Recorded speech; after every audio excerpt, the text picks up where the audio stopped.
Okay, so let's talk through the answer for the chart on the previous page. So this is the chart. It's a strategy 2 trade, and we want to work out if we have a $10,000 account and we're putting in a 3% risk in each trade, then how many currency units will we trade here? The stop and entry are as defined, and here is the ABCD.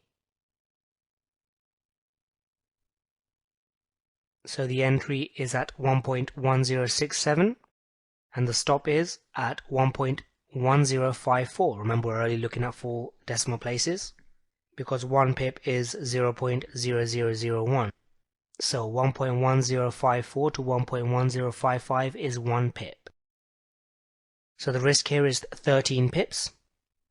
And this currency is US dollar against Canadian dollar. So let's use the trade size calculator.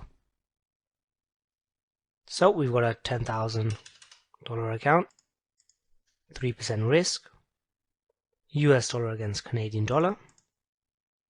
Entry price is 1.1067 and our stop price is 1.1054.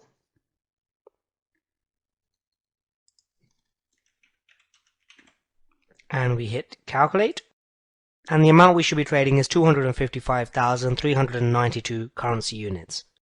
Remember, these numbers are quite large right now because we are taking a 3% risk, which is quite aggressive for a $10,000 account, and also the risk in pips is very small, and we wouldn't normally be putting in so much risk into such a small amount of pips. So again, this is just here for example purposes. But if it was this case here, as in the trade shown on the chart, then we would be trading 255,392 currency units, risking 3% of a $10,000 account. So I hope you got that right. Let's move over to the next page now where we'll go through another example.